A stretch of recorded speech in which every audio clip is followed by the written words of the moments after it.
30 anos do Real e estamos aqui, tenho a honra de receber Edmar Baixa, um dos pais do Plano Real, vamos dizer assim, e que faz ali um rascunho do que seria a moeda que mudaria os rumos da economia brasileira. O professor, o senhor é mineiro de Lambari? Sul de Minas, Mineiro, então tem rúbrica mineira aí na criação do real, né? com certeza. Muito bom. O que o senhor acha, para começar essa conversa, antes a gente contar as histórias da época, o que o senhor considera que foi aí o grande legado do real, né? O que o real representa para a nação, né? Desde a sua criação até hoje? 30 anos já é a moeda mais longeva, né, da história do Brasil, tirando o réis, né, que veio lá da colônia. O que seria o significado, o real significado do real? Não, é isso que você falou, né? Nós agora temos uma moeda estável, né? Isso é um marco civilizatório, né? O Gustavo Franco costuma dizer, né? Inclusive nesse livro que a gente está lançando aí agora essa semana sobre os 30 anos do Real, né? O Gustavo costuma dizer que um país se define por seu hino, por sua bandeira e por sua moeda, né? Então, hino e bandeira a gente sempre teve, né? Moeda a gente teve durante o Império, durante a Primeira República, né? Mas era um Brasil rural, né? O Brasil que urbano, né? Que data de, enfim, 1920, 1930, né? A gente nunca teve uma moeda estável, né? Especialmente não durante no pós-guerra, né? E especialmente a partir de meados dos anos 50, né? A gente teve, enfim, até a introdução do real, né?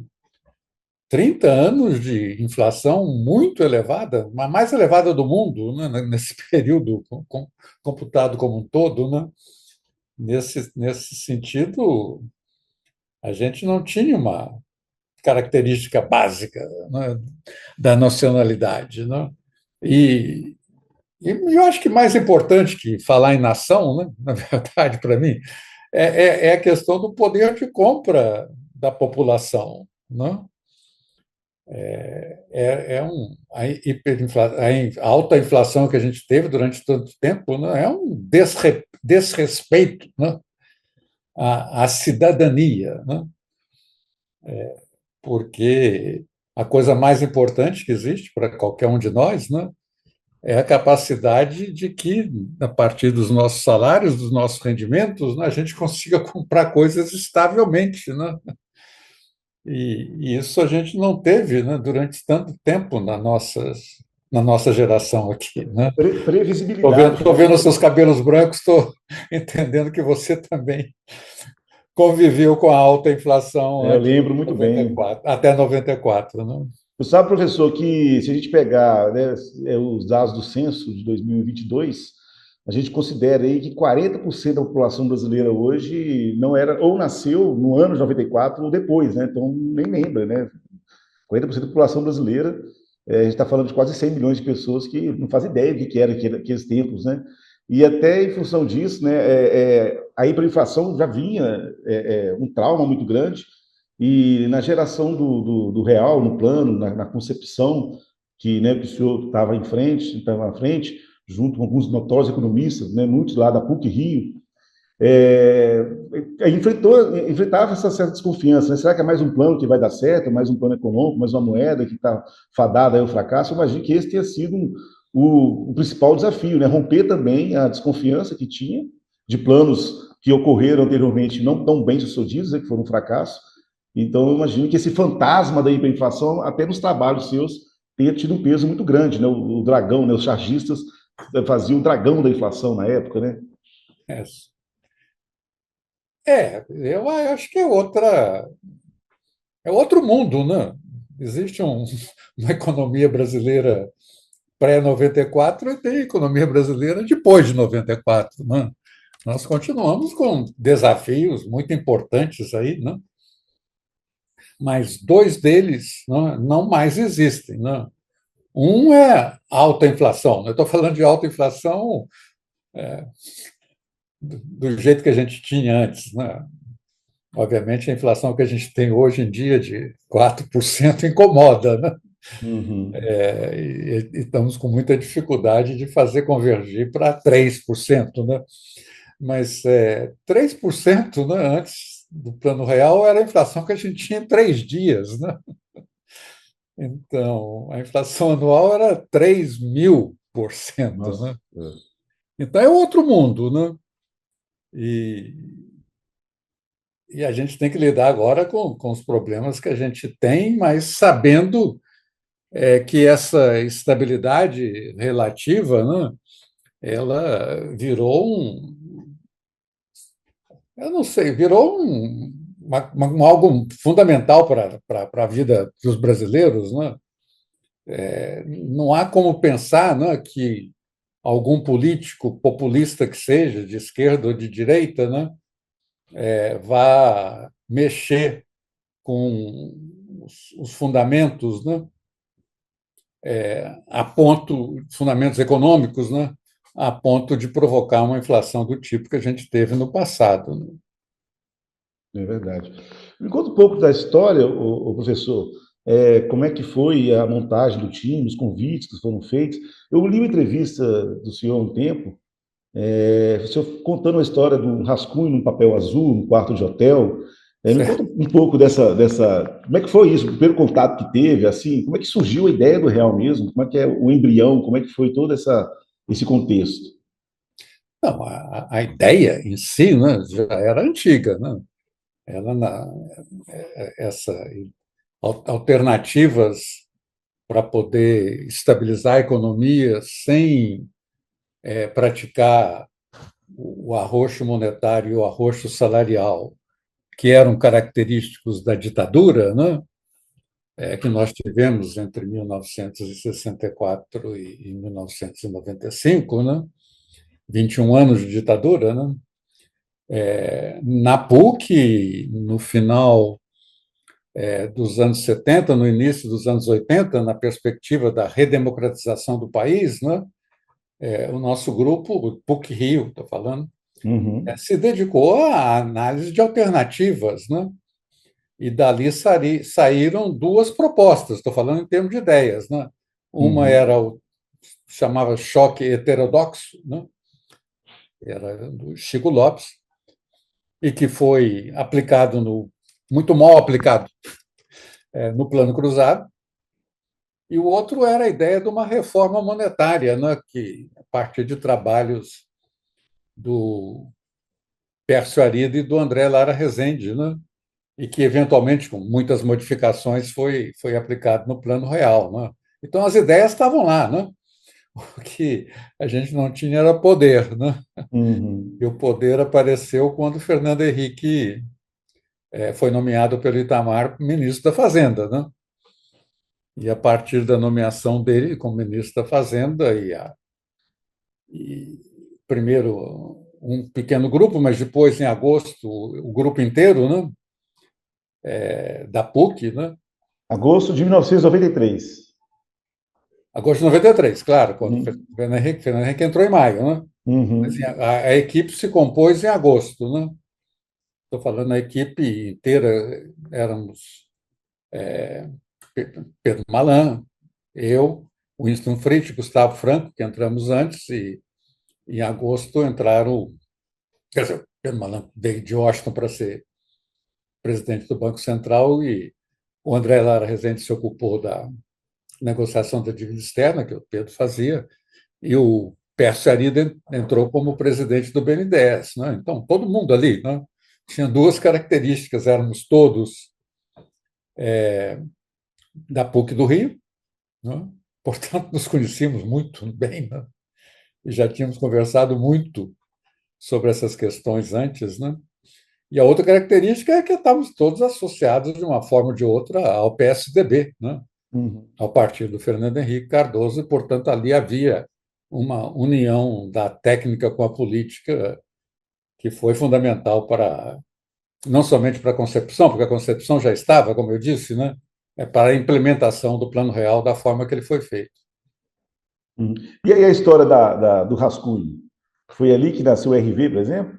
Não, do rascunho é que Fernando Henrique estava muito triste, né, em agosto, porque o Itamar tinha demitido o presidente do Banco Central, o Ximenes, né, sem contar para ele, né, e a gente achava que a gente ia embora, né? E aí fizemos uma reunião da equipe na casa dele e eu rascunhei, enquanto esperava, como é que seria o plano caso a gente fosse ficar, né? E Uhum. nesse papelzinho azul, né? Um papelzinho azul. Esse papelzinho azul que depois eu destruí, para não cair na mão de vocês, da imprensa. Isso constava a questão embrionária do plano. Já estava ali previsto, por exemplo, a unidade real de Porque a gente já valor, tinha tudo. conversado muito sobre isso ao longo do tempo, né? Uhum. Basicamente era começar com o ajuste fiscal, né? Que foi o Fundo Social de Emergência, a gente cortou 20% das despesas obrigatórias através de uma emenda constitucional que o Congresso aprovou. Em seguida, era a unificação do sistema de indexação, né? Que a gente fez através da URV, né? Durante 4 meses, entre março e junho de 94.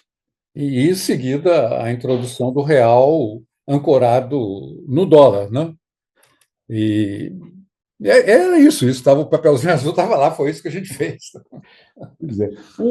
Para muitos, né, o Plano Real fez 30 anos no dia 1º de março, quando passou a URV, a Unidade Real de Valor, a entrar, né, em prática mesmo a sua, né, a conversão, o início da conversão ali a época eram cruzeiros novos, né, Isso. para o real, né? Então, tem muitos que consideram o dia 1º de março realmente o aniversário do real, mas não, obviamente, o dia 1º de julho, que foi toda a expectativa, né?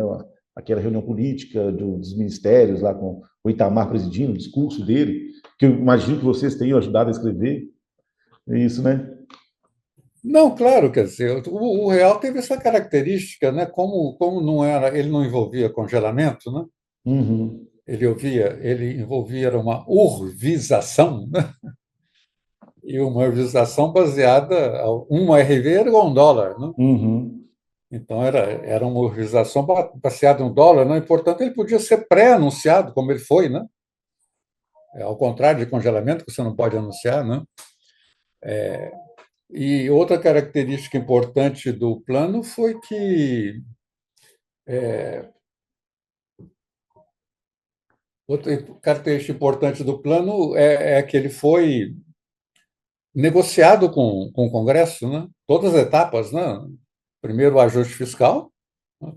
Que exigia uma emenda constitucional, que o Congresso aprovou entre dezembro e fevereiro, dezembro de 93 e fevereiro de 94. Depois, as regras de conversão, né, de cruzeiros reais para o RV, né, que foi objeto de uma medida provisória que a gente mandou para o Congresso dia 28 de fevereiro de 93 e que o Congresso aprovou em meados de maio. Perdão, 28 de fevereiro de 94. Isso. E que o Congresso aprovou em meados de maio de 94. A gente tinha dito que, uma vez que o Congresso aprovasse, um mês antes da introdução da nova moeda, a gente ia avisar. Né? Daqui a um mês entra a nova moeda. Né?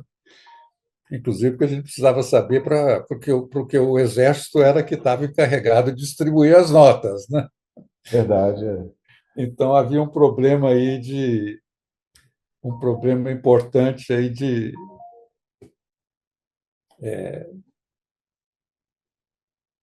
Logística, né? de anúncio, né? É, Para poder aquela operação de guerra, né? Que era literalmente. colocar as notas de real em todos os bancos no Brasil inteiro, né? E em todos os bancos no Brasil inteiro, dia 1º de julho. Enfim. Né? E como é que era nessa prévia, você disse aí que teve muitas reuniões, como é que eram essas reuniões? Qual é que era o clima, assim? Porque o senhor disse que uma questão é do congelamento. O congelamento era um trauma da nação, né? Você lembra dos É. fiscais, aí surgiram vários movimentos dentro de casa, ficava fazendo ali as tabelas de preço, né? É como se fosse um instituto de pesquisa igual o IBGE fazendo inflação, e para anotar tudo. Então, existia esse trauma do congelamento. Então, não tinha que desvincular. Todo mundo falava plano econômico, as pessoas na época já pensavam em congelamento e outras questões afins. Bloqueio, né? Confisco de poupança também era um trauma que já existia na época. Como é que eram as reuniões para trazer essa nova linguagem para quem iria aprovar sobre isso aí do Congresso, né? E internamente entre vocês mesmos? Como é que vocês articularam toda essa conversão, né, do que era um passado de fracassos para uma moeda que prometia entregar algo? Não, entre nós, na equipe econômica, não teve muito problema, né? Porque a gente já conversava disso, enfim, Desde a década de 70. desde o final dos anos 70, né? Uhum. Então, a gente se entendia, enfim, perfeitamente, né? O Fernando Henrique comprou totalmente a ideia, né? Ele também não queria saber de congelamento, né? E ele gostou imensamente dessa ideia de fazer o plano em etapas, né? Uhum. Eu conversei com o Itamar, né? O Itamar pediu muita velocidade para a atuação, porque ele estava preocupado, né? Mas ele esperou, né? O Fernando Henrique me levou para conversar com o Itamar em final de agosto, né? E ele pediu muita velocidade num autógrafo que eu pedi para ele escrever para os meus filhos, né? Mas ele esperou 9 meses para a criança nascer, né? Uhum. E com o Congresso foi uma questão de convencimento, né? Nós pedimos no Congresso uma coisa bastante difícil, que era cortar 20% dos gastos obrigatórios, né, do orçamento. E o Congresso falou assim, mas o que vocês vão dar de volta? Eu falei, vão dar estabilidade. E quem votar a favor da gente se reelege. Né? Eles entendiam perfeitamente essa linguagem. Né? Não tivemos que dar nada de troca, entendeu? Não teve nenhum toma cá, dá lá. Né? Quer dizer, toma cá, quer dizer, me dá Uhum. aqui o orçamento equilibrado que eu dou para vocês a estabilidade e vocês se reelegem, entendeu? Então, no Congresso foi isso, e para a população era um esforço de comunicação social para a qual a imprensa foi fundamental, né? E também a capacidade de comunicação tanto do Fernando Henrique quanto do Recupero, né? Que sucedeu o Fernando Henrique no Ministério da Fazenda quando o Fernando Henrique saiu para ser candidato à presidência, em abril de 94. É verdade. E era, né, uma questão do plano também, tinha não era velado isso, né, não era, né, mas tinha essa questão também da eleição do Fernando Henrique, né, que tinha esse desafio também. O sucesso do plano estava diretamente ligado também à eleição, possível eleição dele. Ele já saiu antes, já com esse plano, né, teve ainda esse jogo todo, né? Até o senhor disse no início da nossa conversa que os economistas eram ligados já ao PSDB, que era o partido do Fernando Henrique, e com certeza isso ajudou bastante, né? Se não fosse o sucesso do plano logo de cara, ele teria dificuldade de ser eleito, né? Porque a eleição foi em outubro, o plano foi lançado em julho, foram, né, 3 a 4 meses aí, mais ou menos, para mostrar o que veio e realmente teve, né, essa aceitação popular. Então, isso realmente foi um grande passo, né? Um grande cabo eleitoral para ele, né? Não, claro, o plano é resultado da união de uma boa técnica, né, com política em P maiúsculo. Nós queríamos eleger Fernando Henrique. Né? Uhum. E nós sabíamos que para eleger o Fernando Henrique era preciso introduzir o plano antes das eleições. Né? Foi isso que nós fizemos. Né? E o impacto foi imediato. Né? Em junho, Lula tinha 40, Fernando Henrique tinha 20 nas pesquisas. Né? Em agosto, Fernando Henrique estava com 40 e Lula com 20, né? E Fernando Henrique ganhou o primeiro turno, em outubro. Né? Então, o impacto foi formidável, né? Politicamente, como tinha sido lá atrás o do Cruzado. Né? Enquanto o Cruzado durou até novembro, e antes dele explodir, em final de novembro, Nas eleições de novembro, o PMDB ganhou 26 das 27, dos 27 governadores de estados, né? Foi, verdade. Então, a população quer estabilidade, né? E ela é, e ela responde, né? Politicamente. Eleitoralmente, né? Uhum. A quem mantém a estabilidade, né? Obviamente, a população não entende direito, né? O que faz as coisas estáveis, né? Ela responde positivamente tanto a um congelamento quanto a maneira que nós fizemos da outra vez, né? Mas dessa vez eu acho que a população entendeu que então, era sem traumas, né? E, e a resposta foi muito positiva, mesmo porque, obviamente, né, pela primeira vez em muito tempo, né, exceto durante aquele períodozinho do cruzado, né, a população pôde sentir essa tranquilidade, né, de ter o seu salário com poder de compra garantido ao longo de todo um mês, né? Uhum. Professor, pegando todo esse período, e eu tive a oportunidade de ler o livro já, 30 anos real, a reunião de vários artigos, né, que vocês escreveram ao longo do tempo, com umas análises também mais atuais. Se a gente pega os 30 anos de real, né, do lançamento até hoje, qual que seriam, qual que foram os pontos, os momentos mais desafiadores do plano nesses 30 anos? O que mais ameaçou, quais são os momentos mais difíceis que o plano superou, né? E até chegar com os seus 30 Claro. anos, nesse período? Não, quer dizer, houve toda uma questão de manter a inflação baixa, né? Alguém da equipe dizia, baixar a inflação a gente sabe, né? Agora mantê-la baixa, entendeu? É outra história. Para isso foi fundamental que o Fernando Henrique tivesse sido eleito, né? Porque o plano, como esse livro que a gente recentemente publicou aí, né, de 30 anos do Real, Crônicas no Calor do Momento, ilustra, né? Foi preciso uma batalha, né, ao longo dos 8 anos do Fernando Henrique para assegurar a estabilidade, né? Primeiro, porque o plano havia deixado muitas complicações, né? No primeiro ano, a inflação foi 25%, né? E ela só baixou para baixo de 10% com muito esforço, né?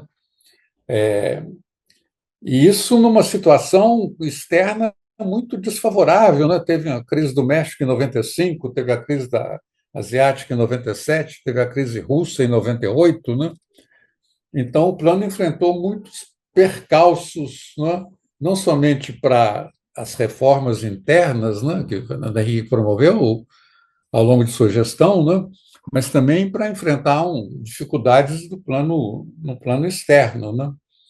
E obviamente, houve a crise de final de 98, 99, que foi muito impactante, onde houve o abandono da âncora cambial, né?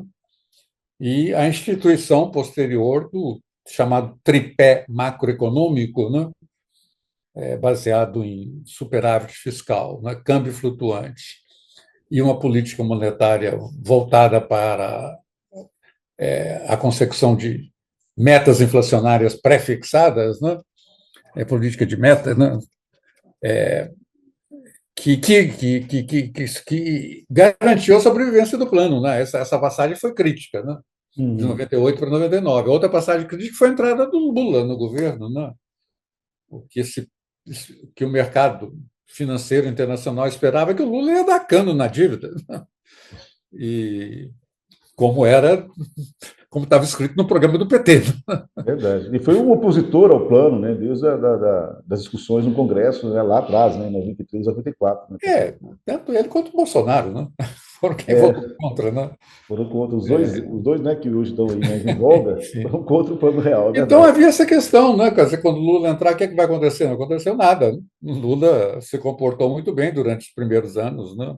Depois teve a bonança das commodities, né? Ele enfrentou um céu de brigadeiro durante seus 8 anos, né?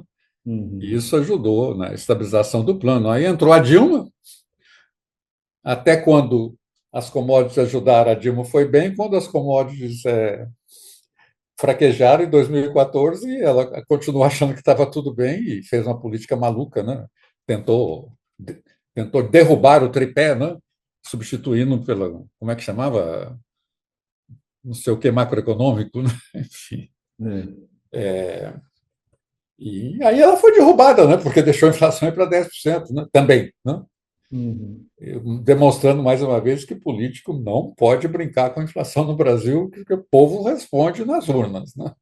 O trauma, embora 40% da população não tenha nem nascido, né, do plano real, mas as memórias, né, que se conta a população que vivenciou aquela época, realmente existe esse trauma, né? Então, com certeza, tem que. A inflação é essa política toda, né, que o Banco Central acabou de manter a taxa de juros, né, na última reunião, já porque tem, né, acende um alerta aí sobre uma alta de inflação futura. Então já tem essa preocupação, né, quase que diária, né, do sistema monetário como um todo, mas do governo também, com suas metas, né, que foi implantado pelo Fernando Henrique, inclusive, as metas fiscais. Certo, é isso, né? Quer dizer, o povo quer, e o Banco Central agora é independente, né? E o Banco Central é Uhum. o guardião da moeda, né? Ele tem que fazer o que fez ontem mesmo, por unanimidade. A situação fiscal está muito ruim, a situação externa também está ruim, a inflação está subindo, a inflação está Uhum. alta, o câmbio disparou, né? A taxa de juros também, longa, também disparou, entendeu? Não é uma crise como era aquelas lá que nós tivemos lá atrás, né? Mas é uma crise, entendeu? E aí o Banco Central tem que responder a essa situação de crise com firmeza na política monetária para não deixar que a crise se manifeste ou se resulte, né, em Uhum. um aumento descontrolado da inflação. É. Professor, até em função disso, né, agora passados 30 anos, o senhor, como alguém que deve ser ouvido, o que o senhor acredita aí que deve ser feito, né, nesses próximos anos para continuar com a estabilização econômica, né, de sua moeda e a inflação também sob controle? Não, eu acho que a inflação sob controle nós vamos manter. A questão isso é o crescimento do país, né, que está muito pífio, né? E como é que a gente vai fazer esse país crescer, né? Eu acho que precisa de muitas reformas, especialmente o Estado brasileiro foi capturado por interesses particulares, né, por corporações, né, tanto de dentro para fora quanto de fora para dentro, né? E essas corporações, né, que capturaram o Estado, que absorve um terço da produção nacional em seus impostos, né, mas não devolve à população, né, os serviços públicos que a população dele espera, né, muito menos a infraestrutura econômica necessária para fazer o país crescer, né? Então, nós temos um problema de reforma do Estado muito complexa, né? Que agora vai ter um passo importante, que é a reforma tributária, né? Mas ainda resta muita coisa, né? Em termos de pessoal, de previdência, né? De desvinculação de receitas, né? De desindexação, né? Que precisam ser feitos para dar eficiência à ação do Estado, né? E que ele caiba nas suas receitas, né? É, e, e temos também a questão que hoje em dia a gente tem programas de transferência de renda, né? Começou lá com Bolsa Escola, que depois virou Bolsa Família, né? Mas hoje esse conjunto está muito, especialmente depois da maluquices que o Bolsonaro fez na pandemia, né? Esse conjunto está muito mal estruturado, né? Nós precisamos de uma lei de responsabilidade social, né? Uhum. Para lidar com essa questão das transferências sociais de uma maneira mais eficaz e mais produtiva, né? E o terceiro fator é a abertura da economia, né? Nenhuma economia do mundo, depois da Segunda Guerra, cresceu isolado, né, do resto do mundo, como nossa indústria e o nosso setor de serviços está. Né? A única coisa que a gente participa no mundo é com a potência do nosso agro e da nossa mineração, né? Mas a indústria está voltada para o seu próprio umbigo, muito contente de explorar monopolisticamente o mercado interno com preços surreais, né? E totalmente incapaz de exportar, né? E sem, Uhum. sem uma reforma dessa indústria, né? produtividade da indústria, que não tem nenhuma, né? Sem aumento dessa produtividade, não vai lugar nenhum, quer dizer, não vamos nos tornar um país rico. O PIB vai crescer. A gente continua desde a versão 1, da versão 2, que um livro que você escreveu, a Belíndia. Sim, é Belíndia, em Gana, né, porque impostos da Inglaterra e É. serviços públicos de Gana, e é também Banglabânia, né, porque é a pobreza de Bangladesh com o fechamento da Albânia, né, com o estatismo da Albânia. Né? É verdade, né? E também a gente tem essa questão política que virou um debate grande em rede social, que atrapalha também esse desenvolvimento, né? Polarização, essas discussões que não saem do campo ideológico, não partem para o campo desenvolvimentista, né? Acho que ainda no Brasil falta uma política, um plano agora desenvolvimentista, para que se torne um país realmente a sétima economia do mundo no geral, né? Não só no papel. Eu acho que falta desenvolvimento, né? É, Desenvolvimentismo, né? é. Está muito associado na nossa história ao inflacionismo e ao protecionismo, né? A última coisa que a gente quer, né? É essa trindade, né? Do jeito que era no passado da ditadura militar. Né? Com certeza. Professor, e para a gente encerrar, queria que você fizesse uma mensagem mesmo, né, falar desses 30 anos, né? Você já, ao longo da nossa entrevista, a gente falou basicamente, né, tudo sobre o que aconteceu na época, durante e agora, as projeções futuras que você acabou de fazer. Uma mensagem assim que o senhor deixa mesmo para a nossa audiência, né, para ficar para os próximos 30 anos, né? Uma análise, uma revisão do que passou, mas também uma reflexão para frente. Eu acho que a mensagem é que o copo está meio cheio, né? Nós não temos mais a alta inflação que existia antes do Plano Real, nem temos as crises de balanço de pagamentos, né? Que nós tínhamos naquele período. Né? No Brasil hoje é um credor externo, líquido, né? Não tem aquela dívida externa absurda que a gente tinha, herdou da ditadura, né? Na redemocratização. Né? Então, nós resolvemos esses problemas básicos, digamos assim, né? Com os quais até hoje a Argentina está tentando lidar. Né? Bom, esse é o copo cheio, copo meio cheio. O copo meio vazio, né? É que a gente, ao contrário, por exemplo, do Chile, né, que está aqui também para citar a Argentina, cita o Chile, né, o Chile, que era um país pobre, né, conseguiu virar um país mais rico da América do Sul, né, com políticas fundamentais de distribuição de renda, primeiro, né, segundo, de ter um Estado razoavelmente eficiente, né, que não tira tanto da população, não? E entrega serviços de volta razoáveis, Uhum. falando tudo em comparação conosco. Né?